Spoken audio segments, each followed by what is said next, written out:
Yes, Junet, you have a point of order? Go ahead. Mr. Speaker, I am guided fully by your direction on the earlier matter of the CDF. Yes. But Mr. Speaker, you are also right that we need to have the House Business Committee so that we get into motion, Yes. so that we can do business of the House. But Mr. Speaker, the fear of the members is that, if I may bring it to your attention, is that once House gets into business as supposed to be, the executive will not honor their word, they will not keep their word, it will be business as usual. And some of the reasons why the members are raising this matter ahead of the constitution of the House Business Committee is actually to paralyze the House so that members can get their CDF in time and money can be released to those accounts, Mr. Speaker. So I don't know, Mr. Speaker, how those fears will be allayed. Because if we go back into business as required, because this is the first day of our meeting, of our sitting, then it will be business as usual also for the Treasury Minister. And you will assume that Parliament now is sitting normal.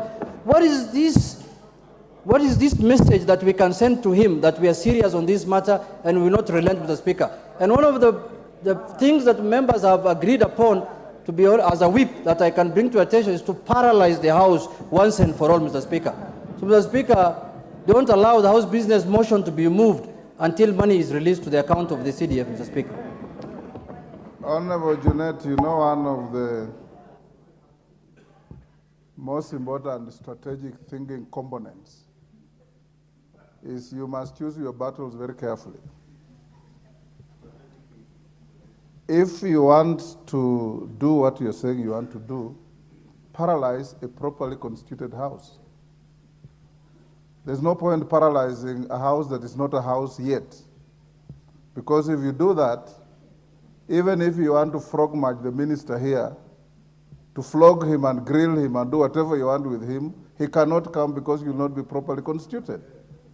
So choose your battles very carefully. So what I have a letter which I'll share with the majority and minority leaders from the minister dated 9th January 2024 to Mr. Speaker, detailing how they intend to disburse your funds. And now it's up to them to also do a follow-up. I'll ask the clerk to pass it on to them. The Speaker is not in the habit of reading letters written to him or on the floor of the House. The letter will be shared between the leader of the majority party and the leader of the minority party. After we constitute the House Business Committee, I'll give them more direction on what to do.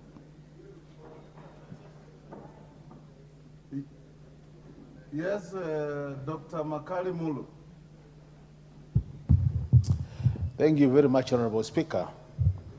Honorable Speaker, I want to start by wishing all the members a Happy New Year, including yourself.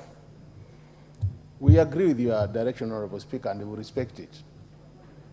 But I think it's also important to learn the lessons. Honorable Speaker, on 5th December, you as the head of this independent institution called Parliament, you did communicate to this House and indicated to us that by 20th December, we'll be getting our CDF into our accounts. So even as we support you, Honorable Speaker, our concern would be a situation where the Honorable Speaker, who is the head of this institution, will keep on giving official communication to this House, and the letter and the spirit of that communication is never respected. So, Honorable Speaker, we want to agree with you that we have whatever, we continue, but I think, Honorable Speaker, it is very important that whatever you communicate to us as our boss is respected by all other authorities in this country. I thank you, Honorable Speaker. You. I think we should, on the same issue. Yes, KJ. Mr. Speaker, I rise on standing order number 1.